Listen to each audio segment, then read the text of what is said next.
But actually, smart, the way we have defined it, if you go through the smart city guidelines, essentially is about making life better. Quality of life, which is health, education. Apart from people think that smart means Wi-Fi routers hanging from the trees. That's not exactly what smart we talk about. Smart is about quality of life, whether you're in village, whether you're in cities, use of technology, better and efficient use of resources. Smart is way of life, not a word or context.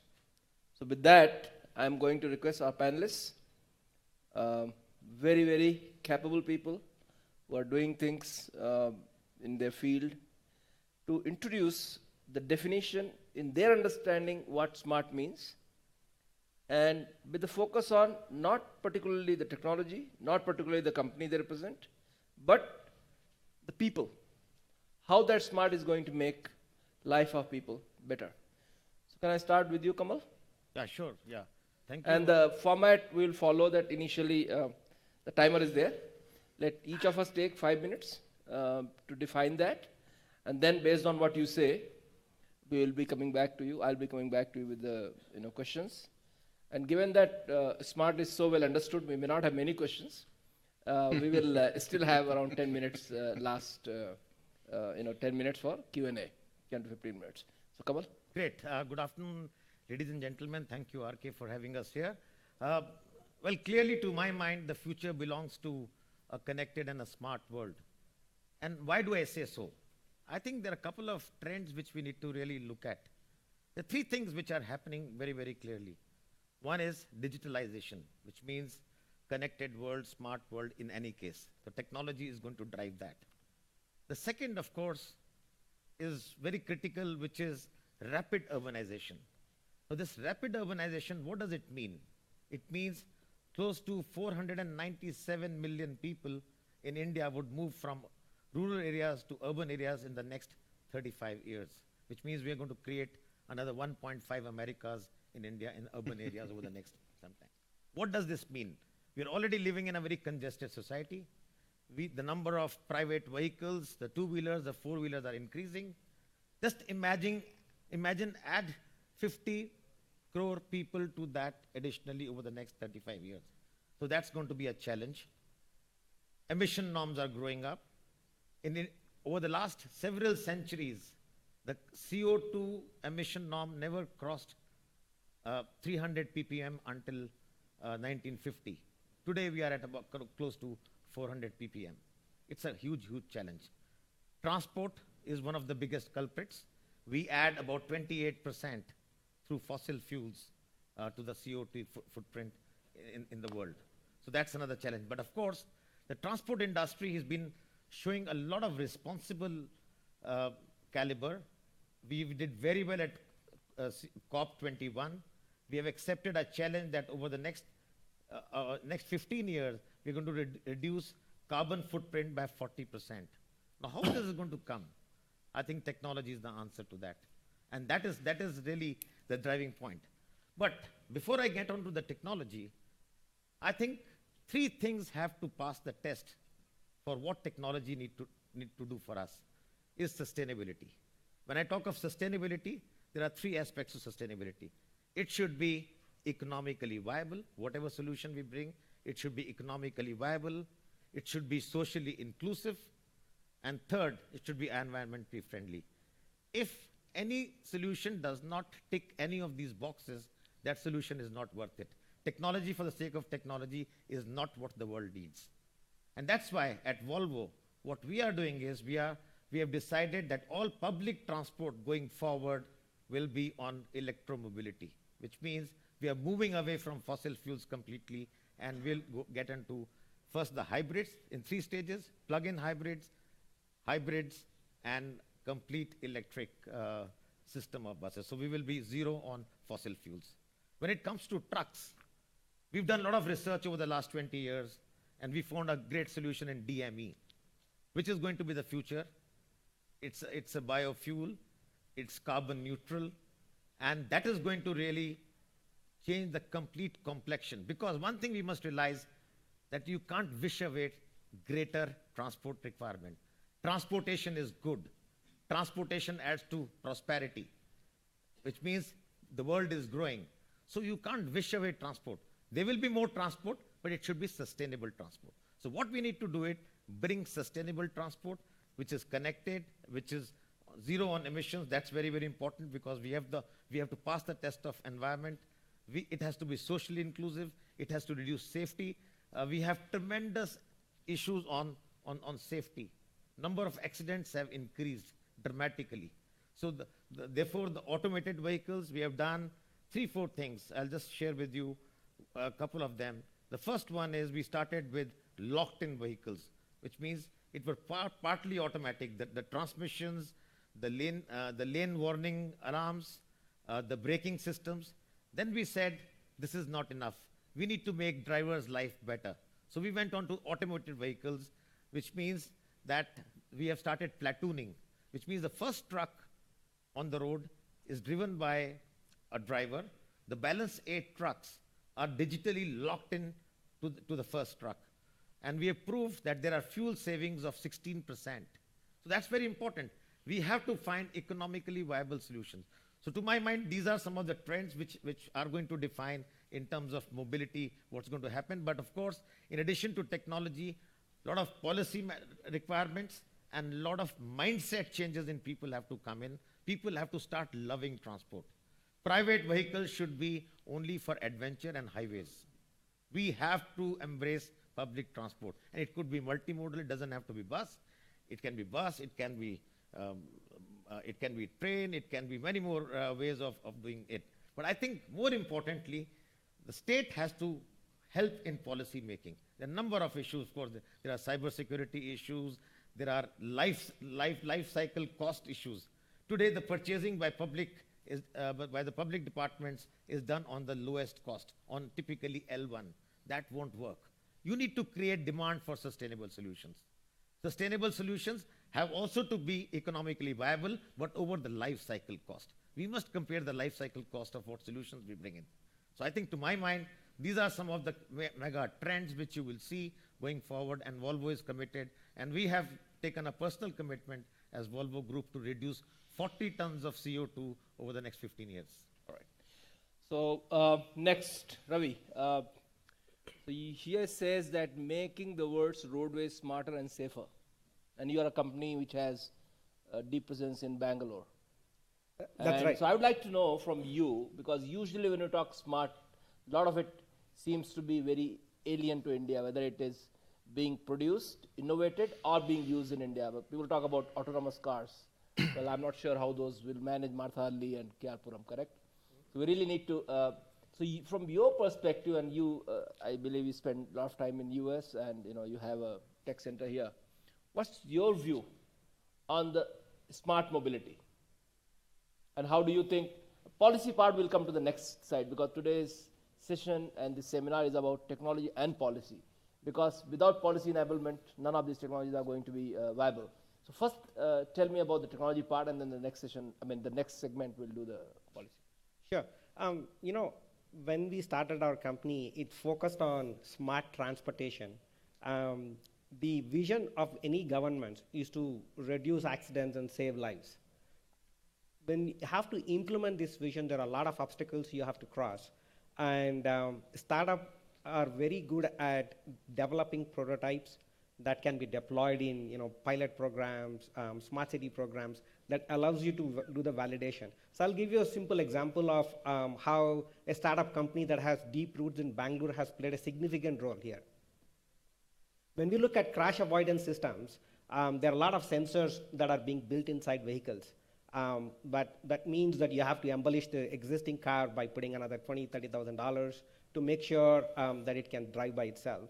But in order to create the network effect, you have to make sure the existing vehicles as well as the new vehicles can have a minimal amount of technology that allows you to reduce accidents. And when they looked at, when the US government looked at many types of sensors that can play a role, and the government part comes in terms of mandating something. So imagine if we can build something at $50 that can go into every vehicle. And that's where the policy comes into play and say, okay, this is something that has been proven. that is really cheap, that can be integrated in any car, and that's when you can come up with a mandate mechanism in terms of implementing, just like most of us have seatbelts in cars, and coming up with active safety that allows you to protect people's lives when you are driving is the most critical factor. So the place where we played a major role is to build these systems by allowing cars to talk to each other. That's when we can create this kind of network effect. And by making these cars talk to each other using a standard language and building the systems around it, requires a lot of cooperation, not just with the car makers, but also with the government to make sure that they have a framework to implement it, right? So the next step is coming with the self-driving cars. Today, this technology is defined by the Society of Automotive Engineers, says you have 5 levels of automation that's possible, and that's commercially available in most cars as of 2016 is the Tesla autopilot program, right? But if you look at sort of the vision in terms of a lot of the car makers like Volvo, where they believe the level 3 to level 5 automation that is possible is around 2020, 2021 timeframe. And in order to make that happen, for these car systems to be allowing by driving by themselves, right? The theory says you have to have at least 275,000 million miles, 275 million miles to be able to proven on roads to be able to allow you to say that, okay, now we believe that the car can drive by itself and not the human, right? In order to do that, you have to ensure that there's a lot of trust exists in terms of corridors, in terms of closed environments to prove that this technology can be deployed and can scale. Good. So you think our cars in Bangalore with your technology, the existing cars which I have, some 10-year-old car, can be made smart? Well, as long as you're driving between midnight, 12 o'clock to 3 a.m. in the morning, that is my answer. That's a good time because Bangalore now the bars open till 1 a.m. So okay. Good. See, all right. That is the only way I figured out how to get to airport on time. All right, good. Okay, so we talked about cars, we talked about transportation. Let's talk about homes. So, Craig, you have experience with connected homes. Yes. So, do I need to open my fridge or it'll take care of itself? You won't have to open it because it'll have a camera inside. All right. So that you'll know what's inside. Very good. So, tell me more about it. Sure. Well, of course, this is about smart things, and Intel is all about being smart because smart means that something is computing something, and at Intel, if it computes, then it computes better with Intel products. So, I'm actually from a recent acquisition of Intel because they felt that the access point in the home was an important area to control and a place where they could deploy their technology. So when we talk about a smart home, why would you want to have a smart home? Because it'll increase your convenience in your life, it'll increase the security of your life, and it can lower your costs. That's why you want a smart home. So convenience, let's say, you don't have to open the refrigerator. You're at the supermarket, do I have enough milk? Turn on the camera in the refrigerator, look inside, you can find out what you have. Security, you can lock the doors, unlock the doors, view security cameras, all of the things that might increase your level of security. And then lowering cost, this would be the next area. So for instance, of course, learning your schedule, understanding when to turn the air conditioner on and off in your house, what temperature you like or don't like, and also things like reducing your insurance bill by having sensors that might be monitoring whether or not the roof is leaking or whether mold is growing or any other problem that might cause larger expense into the future. So clearly smart home is about sensors, a sensor network. It's about computing to understand what's going on in the sensor network, and it's about transmitting this information into the data servers that would sit behind us through the access point. So really the heart of the home, smart home, will be your access point. It's that box today that's probably sitting under the couch somewhere that you don't even think about, but in fact this will be the innovation point where all of the technology gets built in to enable all of these things. So I think from a policy point of view, first would be that in order to enable the smart home, you will need a broadband connection. Today, most broadband in India is through mobile. Mobile will not make a smart home because when you leave your home, this home will now be dumb again. So somehow you're going to need a fixed broadband connection into everyone's home. So there is opportunity here to drive more infrastructure that enables this broadband connection into the home. Secondly, you're going to need a box that is secure, because if you're going to be collecting data about your personal life, you don't want people hacking into the box. So this includes both security from the network side to ensure that people who remotely don't hack into your box, but it also means that if someone is in your home, let's say a robber breaks into your house, maybe it is actually more beneficial for him to steal your personal information, your access point, than it would be to walk away with your TV. Maybe this is more valuable. And so what you need to do is ensure that the security of the hardware and the software within this box support completely a secure home. And there's many technologies that we're working on to enable that. And third, of course, would be privacy. Privacy, because no one wants their personal information going into the cloud without their permission, or maybe in a form that enables a service but not providing too much information. So this is where things like data analytics come in, which within the access point itself, it could be, of course, taking a look at all your security cameras, and instead of sending the raw video there, only be looking for certain events that might be happening in the house that are unexpected. And only those events would then be triggered into the cloud, protecting your privacy from what you're doing in your house, from the service that can be offered that would improve your security longer term. So I think these are the areas that will enable the smart home. Yes, so I have a house where the door is smart. Not the door lock. A lot of time it doesn't work, and I'm very worried. So I'm carrying both key and the pad. So really I'm worried that if life becomes so smart, well, my privacy and my security will be at stake. So I think that's and of course then there will be issues, the policy issues on this. So Yes. we'll go next. Correct. Vikram, good. So energy, being smart grids, a lot of talk about it. Some of our friends will understand it. Some would like to understand it because our transmission losses, I believe, are close to 40-50% in this country. Distribution losses mostly. Of course, some of it is nothing to do with technology. So you've been part of our panel on smart grids in India. What do you think is the government doing? Why smart grids? And how does it change the life of people? Because that's the focus of any technology. Absolutely. So to begin with, I like to see things very simply. Electrical energy is still the smartest, that's the word of the day, so smartest form of transferring energy and also consuming energy. And it will continue to remain so. So any country's economic activity is reflected by the consumption, average per capita consumption. Currently, we are in the region of about 1,000 units, and forget the developed world, we are 1/3 of the average global per capita consumption. Amongst the BRIC countries, we are the least. So that gives you some indication how this will grow in the coming years. There is no other way. It will continue to grow, and it will grow. It is incidentally, it's grown about 50% since 2009. So it's going to be the same trajectory over the next few years. As aspirations are increasing, people buy more energy-consuming goods like air conditioners, and suddenly there is a spurt in demand. So coming to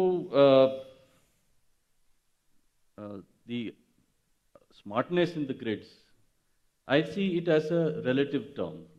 The grid in Delhi, for example, is smarter than what probably you have in Bangalore or around Bangalore.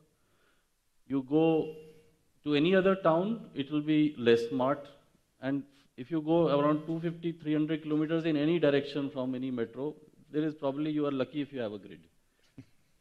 So how do we, come to the meeting the challenge? That is first to provide access of reliable electrical power. Power quality is again a very relative term because electronic industry needs absolutely uninterrupted, very high quality without any harmonics. A person in a tea shop will be happy if he switches on the switch and he gets the light bulbs. That is the relativity of the power quality. Now, as we are going across this journey, we cannot leave major part of our population who are in villages and say that they will come to the cities in after 20 to 30, 40 years, and then the cities will become congested. Because cities, anywhere today, most of our cities are in a bad shape. So what can happen, what more worse can happen after 30 years? So in my view, the idea is that let's look at developing smarter power supplies in smaller towns, smaller villages, and make sure that it is cascaded up towards larger cities. In fact, if you look at any European town or let's say any European country, I happen to go visit Germany very often, and even in these smaller towns which are 100 kilometers away, all facilities are available. And the basic facility is electricity. So nobody feels uncomfortable. There are educational institutes, there are hospitals, the whole infrastructure is built around that, because one of the basic infrastructure required is electricity. Even if you want water, you need electricity. So let's develop that, build that parallelly, while we can't stop what is happening in our cities. And at one time, of course, there will be a lot of power which is required, raw power which is required, electricity to be generated. Whether we can generate from coal or whether we generate from nuclear or renewable is another story. But the fact of the matter is, as is happening around the world, in India also, in the last 1 or 2 years, we are seeing much more investment in renewable power than in conventional power. Now, this type of power looks very sexy, you're very sustainable, you are very green, you are doing your bit for the world, for the future generation, but it is a big headache for the power engineers. Just to give you an example, there is something called the duck curve. If some of you know that the solar energy goes up with the sun and it starts coming down. And in all large cities like India, we have got two peaks. One is a morning peak and one is a peak in the evening. And the peak in the evening is sharper because everybody goes home, wants to switch on the air conditioner, lighting, etc., etc. And solar energy in the best of the weather, that means there's clear sky, will only give you one sine curve, half sine curve. And what happens in the night, any consumer, he expects that sun is there or not there, or wind is there or not there. When he turns on the switch, his light should come on, and okay, all the Wi-Fi and other stuff follows. But what happens is that just to maintain the availability of the power, all the other conventional thermal power plants also need to keep running. It's not that because solar is there or wind is there, we'll make it zero. You will make it to the technical minimum which is there, still burning coal, still burning lignite or whatever is the fuel. So you are adding more cost in one way because you are not using the power which is being generated, but you are running the power plant. And the other is that this very fast ramp, which I said the duck curve, it goes like the duck's body, and suddenly there is no solar in the evening, and the power plant which was supposed to be, conventionally the coal and nuclear power plants are supposed to run at a continuous load, base load. So you take them down and suddenly you shoot them up in several megawatts per minute. So this is causing absolute chaos in the way the grids have to be managed. And this is where technology is going to play a major role, where information technology, communication technology helps the managers take control of the stock so that the power does not go off in such difficult times. Good. So we understood what you all understand from the smart part of it, which I think from transportation to smart homes to energy, I think that's a whole gamut of things. I don't know how many people in this room actually truly believe this kind of smartness is going to impact our lives in this country or in this city in very near future. Assuming it does. Or if it is not expected to do, what can be done to make it happen faster than it will do in its own course? Certain things about technology are inevitable. They will happen, whatever you do. But then, can it be managed well? Can it be done better, faster, and cheaper? Yeah. As a consumer, this is what I would like to do. Now, again, starting from you, Kamal, you heading Volvo here, you work very closely with the policymakers. Is there a concerted effort? Is there a concern among the policymakers? I was there in Miami just 2 months ago. There's an initiative called City Labs. It's about smart cities and everything else, but the whole thing was about autonomous vehicles. Starting from autonomous vehicle and ending at autonomous vehicle, and they're talking about regulation, liabilities. They're not talking about whether the autonomous cars in Pittsburgh, Uber is running, and Valley I saw, Google cars, and by the way, right now it's free if you get Uber, which is autonomous, you get free ride. In this country, we usually end up waking up very late. And that's why we need a forum like this, where we try to bring, you saw we have a policy folks working with technology folks, because technology in its own, without policy support, is not going to be very efficient. And what effort, if any, is being made by the government and the industry to make sure that we are future ready? Could be, as you said, truck train. Yeah. Could be autonomous vehicles, or very simple, vehicle collision avoidance technology, which is very easily available. Our bikes, so many people die. If there is a method in a bike by which it can detect the collision possibility, or at least after the incident, it can inform the nearest hospital or something like that. So this is a very, very telematics. It's a very simple thing. But can this be made into a regulation? Is there a policy framework, or some effort is being done? Okay, very, very interesting and a burning issue today, RK. I think you've raised a very good point. A lot of work is being done in this area. We are in touch with Niti Aayog. Mr. Amitabh Kant is personally driving it. The consensus we have all come to is that the problem is so severe that we need all tools in the box. We can't say this is one solution and this is the solution which is going to work. We will need all solutions, number one. Second, we need to create a platform. We need to create several platforms which converge solutions from different technologies to solve societal problems. So to my mind, a platform like Carnegie, this particular platform, which will be supported by the government and various other actors, which could be academia, which could be government. I think that is the first requirement. Autonomous driving is a consequence of many steps we will do. But I think before that, we need to do so many steps. We need to identify local public issues. We need to find societal issues. We have congestion problem. We have, as I said, 497 million people moving in the next 35 years to urban areas. We need to solve their issues. Sanitation, water. How are we going to manage such an inflow? We're creating 1.5 Americas in the next 35 years.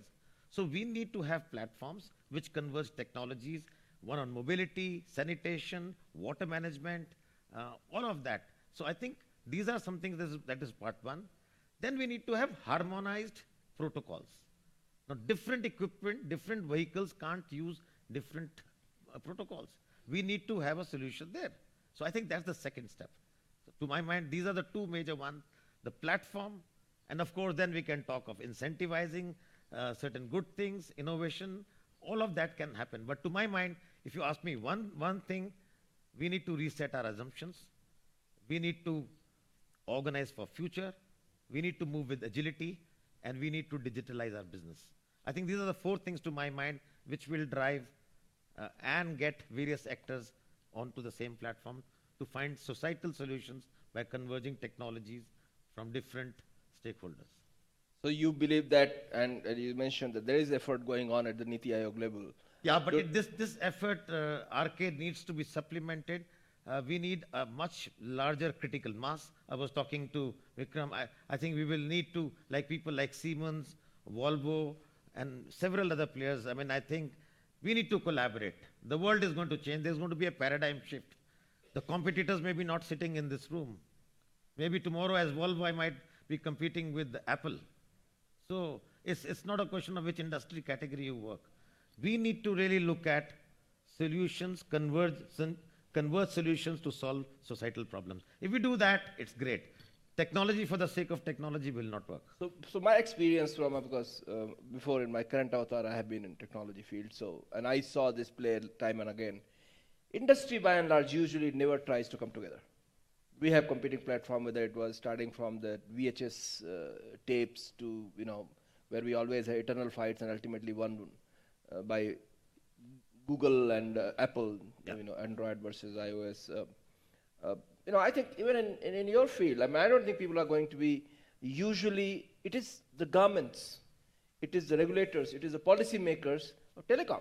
Look what happened, we went round circle. And of course, eventually technology wins, but there's a lot of bloodbath in between. Yeah. And people suffer.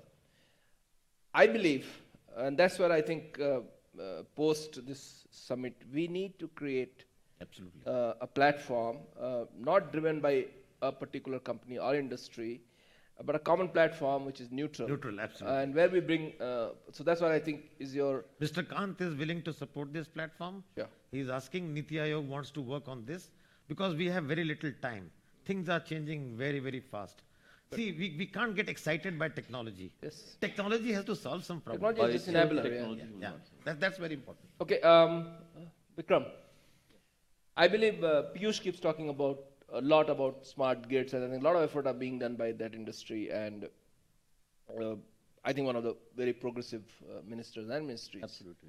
But you did mention about these challenges of peak hour consumption versus peak hour production, correct? And which is going to be there. And this morning only I was talking to the minister. It seems the solar power has come down to 3 rupees. Now I'm really worried. Very simple reason. I hope it's not discounting on shareholders' money, because neither has the efficiency of solar panel gone up, nor has the cost gone down so much. Yeah. So from 15 rupees to 3 rupees in 3 years, I'm really wondering whether it's another bubble. Shareholder-funded bubble being built. We have an expert sitting here. Well, yes, we have one.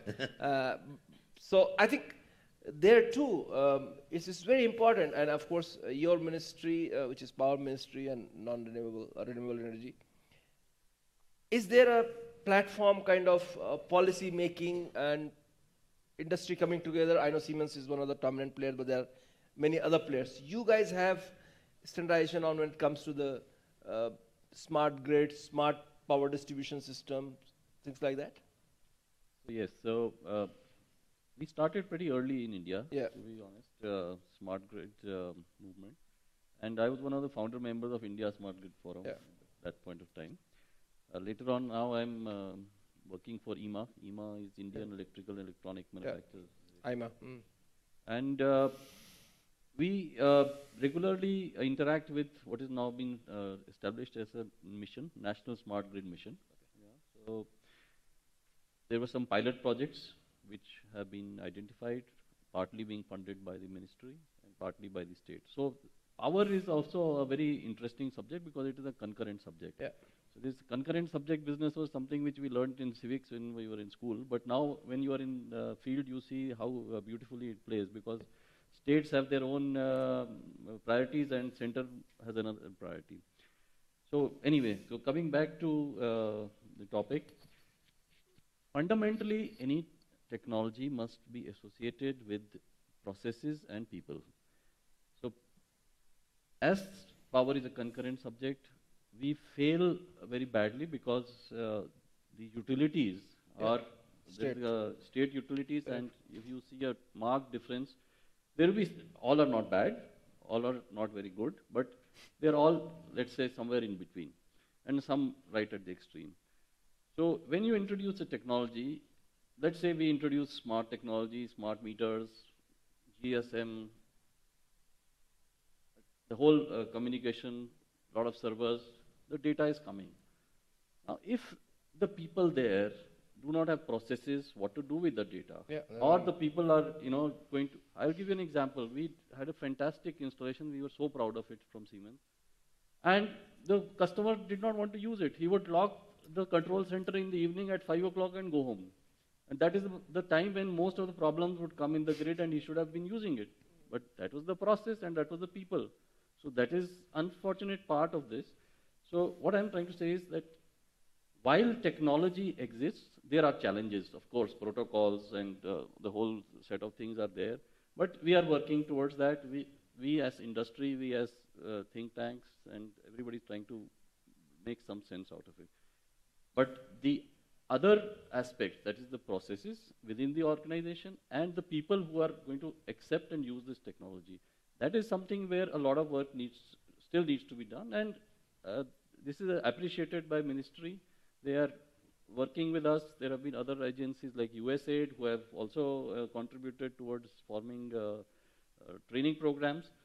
So once all these pieces are in place, then we will see, I would say, a remarkable improvement in quality of. So reminds me, you have a very smart man, lock him with a very unsmart locker, and you had done it, correct? That's where rubber meets the road. So very interesting. I mean, that's a fact of our lives, and especially unless you educate people and they understand and appreciate the benefit of having smart technology around them, I don't think it's going to go anywhere. So you are we really proud of you doing things out of Bangalore. Do you see any future for your company and your products being deployed in India in near future? Sure. And what does it take? And I'm very keen that your technology is deployed in Bangalore, and if at all it can make our lives easier and make us move faster, I'll be your champion. I can assure you that. First let me start off with providing a moonshot vision. As Rahul said, we always have to have a moonshot vision and let the government policy to kick in to allow that moonshot vision to happen, right? So imagine we're talking about self-driving cars that are powered by solar, renewable battery. Once you have this kind of a mobile system, that's your home as well, right? So you have this moonshot vision about like having an entity or a car that is your home, that's powered by these renewable sources that can exchange between the grid and the car itself, right? So a lot of these kind of vision can happen by making sure that we can make the framework to allow such kind of a moonshot vision to be possible. So as MJ Akbarji has said in the morning, knowledge is valuable when you're given away. So which means that we have to start with a very simple framework of, how do we give the knowledge away that we have inside the car or inside a system? Which means that you have to have a spectrum, a radio spectrum, that is dedicated to make such kind of a framework to happen, right? I mean, I can tell you that in our company, we focus on using a spectrum that's dedicated around the world, which is not still standardized in India. There's a 75 megahertz of spectrum that we use, and that's pretty valuable when it comes to creating a platform and a framework, right? So if there is a policy that which says this spectrum is implementable, then many companies, not just our company Savari that is doing a lot of this, there will be hundreds of companies which will provide platforms and technologies to make this vision to happen. So you're saying that this spectrum, or the concept of reserving a spectrum for this kind of communication of daily lives, whether it's car, whether it's homes, it's not available in the country? It's not dedicated for such applications. I mean, we have Wi-Fi, we have cellular, they're using a lot of, many applications are possible, but having something dedicated for something to make smarter transportation or smarter home is very extremely important. Is there an industry body, or is there an effort being done in this the government needs to be told what to do before they can do it, correct? Yeah. Is some effort going on there, or you feel there is a need to be making that happen? I'm not aware of what the particular spectrum regulations that are happening in India, but I know that what's happening in US and China, because we deployed in many places in US and China. And you have those frameworks with you available? Yes, and it's standard. I mean, it's not something that we have produced. It's sort of a collaborative between government and industry. Understood. That's very important. Yeah. Right. So that is something that has been developed. So that's something which we could take up exactly as one of the policy initiatives. And once we can bring up such a framework, now you can have plethora of applications and platforms that we can implement. We can talk about platooning, as Kamal has said. Today most of the roads are congested because there are so many commercial vehicles and passenger vehicles, right? Imagine if we are able to get these commercial vehicles to go using this platooning mechanism on off times. I mean, that's a huge reduction in traffic right away. I mean, that is sort of mechanism. And fuel consumption. Exactly, right? If you look at what's driving China, it's because they see this something like this can reduce their fuel consumption tremendously, right? And I saw in one of the notebooks that we got in the folders, the smart transportation or smart self-driving vehicles also has impact on military, right? I mean, imagine all countries are defending themselves, trying to make everything, drive by themselves. Now we are completely living in a different world. Good. Craig, you think for your smart homes to really become smart, you need a policy intervention? Are there other countries which have done something to that effect, because there will be issues of privacy, security, and many other issues? Is there something which exists in the world and which we as a nation should be looking at? I would say for India, predominantly, you need to get the broadband into the home. Okay. I think the rest will take care of itself. Market forces will drive applications that will try to use your data, and consumer groups will probably also step up to protect your data. Sure. But if there's no way to get the data out of the house, it can never be smart, right? And I think given the low broadband penetration rates in India for fixed broadband, this will be a problem for getting to scale in the country. All right, so we have around 17 minutes left, and if we can manage it earlier than that, the Q&A, we'll give 10 minutes back to Carnegie so they can have their sessions, because we're running around 10 minutes late. So we'll open for Q&A. I know it's a very easy subject. It's very smart. Everybody knows everything about it. But still, if you have one or two questions, we'll take it. Yes, please. Keep it short. And if you want a particular question to be addressed to individual speaker, please say that. Or otherwise, I'll decide who will answer. Yeah, my question is to Vikram.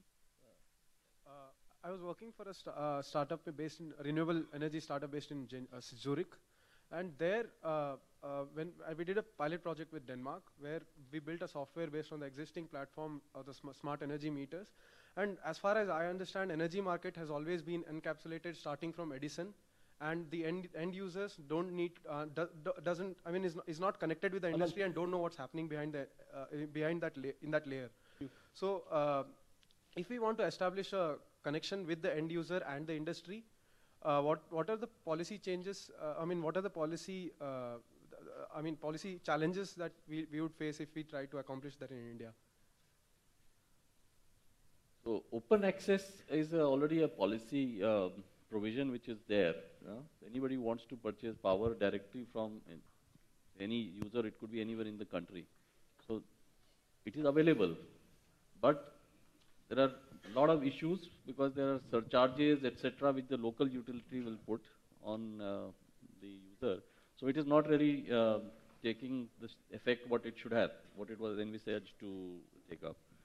In fact, markets do exist in power, but the total power which is traded is probably not even 10% of the total energy which is bought and sold in the country. All right. Yes, please. Hi, this is Professor Munir Khosru from the Institute of Policy, Advocacy and Governance, a think tank. I've been listening carefully to the different definition of smart that this panel has given out. And if I'm not mistaken, I didn't hear one key word, inclusivity. And we are living in a times, a lot of changes are happening in the world. And one of the key things that's coming to surface, globalization, anti-globalization, people who are left out. So my question to the panel, anything, technology, innovation, that is not inclusive, would you call it smart? Yes or no? I would like to know what's the rationale behind it. Thank you. Can I take this? Sure. Yeah, I said in the beginning of my narrative, I said, we know that digitalization and urbanization are going to drive all these future technologies and the needs. But there's one filter they all must pass, the filter of sustainability. And that is the three aspects. One is environmentally friendly, socially inclusive, and economically viable. If any solution does not get a tick on any of these, it's not smart. So we are very, very clear. It has to be socially inclusive, it has to be environmentally friendly, it has to be economically viable. That's only then it is smart, otherwise not. Completely agree with you. Then what's the benchmark of inclusivity? How would you identify innovation is inclusive? I understand your purpose and intent, but what's the benchmark that you're using whereby we can say that innovation, this product is the third criteria that you mentioned, socially inclusive? What is the benchmark that we use? So one is life cycle cost.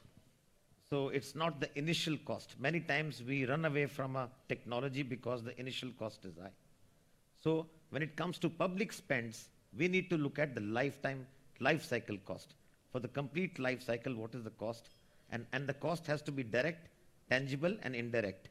What all is doing, so much of carbon emission, what is it doing to the health of people? I think those costs need to be included. We need to change the paradigm. We need to change the mindsets. I know it's a paradox today, but I think that's very critical to understand some of these. Then only can we become inclusive. So I think I'll answer that question because there's a little bit of it's a little bit away from technology per se, and I straddle the word of technology and the policy, including the public space. It's a very important question. So let's talk about digital inclusion, and we talked about broadband at home and all that. Now, for a person at the bottom of the pyramid, as we call it, given what we have done, our Prime Minister is talking about a less cash economy. Now, less cash economy is all very well, and suppose I'm very happy to use UPI, which is almost zero cost, first of all. So it's very good. Cashless is inclusive because the cost of transaction, first of all, having an account free of cost. You don't have to put any money to have a bank account, which is very rare. In fact, poor could not go. So that's inclusive. Now, how do I get access to transact from that account without going to the bank? Now, if we can get affordability in terms of the access, if my mobile phone, I can access my account at the least possible cost. First of all, I should be able to afford a phone, which I think this country has solved that problem. We have almost 1 billion people with the phone. My phone, without being an Apple iOS or a high-end Android, is able to access the digital banking. I think that's inclusive. Other aspect, mobility. I may want to buy a very fancy electric bus from one of the manufacturers of the bus. But if only this IT guys in a salary bracket of $100,000 can afford that bus, that's not inclusive. And that's where life cycle cost comes. Because usually the governments are very short-sighted for reasons because they are managing public money. When you are managing public money, you look at the cheapest cost solution. Unfortunately, nowhere in the world, I don't know anywhere in the world except few countries, where they have gotten out of this tendering process of going with the lowest price. Of course, some parameters have been put. There is a technical bid. First you open technical bid, you get disqualified, then your financial bid is not open. But if technically you are qualified, it will be the lowest cost. Now, the lowest cost might look very exciting in the short term, but the life cycle cost. So if I can afford the person to use that electric bus, in fact, by the way, the poorest of the poor benefit most from the public transport. If I focus on public transport and make it affordable, reliable, and accessible, I think it's inclusive. So to me, smart is inclusive. To me, smart means bringing the cost down of delivering service to everybody. And the beauty of a smart is it doesn't differentiate. It doesn't look at suit. It doesn't look at your car. It doesn't look at your address. Smart essentially is pervasive. Smart is inclusive. So I would really advise our friends, usually there is always, a lot of debate is going on in this country about this digital, it is anti-poor. Yeah. It's actually the cashless or less cash is pro-poor. Because poor never had cash anyway. So I think this is very important, and I remember yesterday also you mentioning when we were there up, this inclusive debate should not, as long as it remains the focused on the purpose versus becomes like ideological battle, smart is elite. By the way, some of that narrative is happening in Bangalore right now. Anything which is talked about, oh, this is for only people who are all these Wi-Fi people driving fancy cars. No. Smart is actually inclusive. What is not inclusive is not smart. That's my understanding. Completely correct? Yeah. So if there are no more smart questions, I think we can, there's one. Yeah, please. A quick Question, please. The question is to Mr. Garen. Can you stand up, please? Yeah. We can't see you. Yeah, hi, I'm a final year student at the National Law School, Yes, Bangalore. please, yes. The question is to Mr. Garen. Mr. Garen, you said the solution is to increase broadband penetration, to have fixed line broadbands in-house as a precursor to having smart devices. Would an alternative to that be having devices with built-in internet access? An example would be, say, the Amazon Kindle, which has 3G access built in. So is that a viable alternative to having broadband in-house and increasing broadband connectivity? Thank you. Well, I think to really enable the smart home, which is about a sensor network, which is monitoring everything going on to make your life more convenient, more secure, and lower cost, you need a network that's on 100% of the time that can do this. And so that could be wireless. It could be fixed wireless. This might be an affordable option in certain areas. So I wouldn't discount wireless as a broadband access technology, but usually the 3G network is a more expensive option than probably you can afford for these services. All right.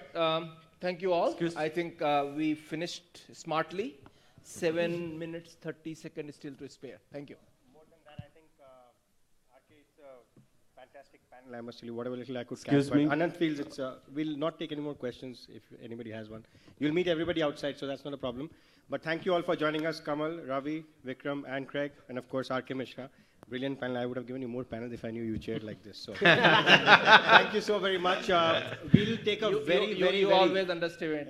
Thank you. Thank you. Nice. Very short, limited lunch break because we have a very packed schedule. Coming up right after the break will be a panel on intellectual property and innovation, emerging economies and global standards, followed by Nandan Nilekani. Then Mohandas Pai chairs a session with Bhavish Agarwal and Sachin Bansal, Anand Rangarajan, and Navneet Kapoor, followed by the Karnataka IT Minister, and then a special address by the Israeli Science and Tech Minister. So please try to grab lunch as soon as you can and come back in the next 30 minutes. So we'll start the next session at 1:45 p.m.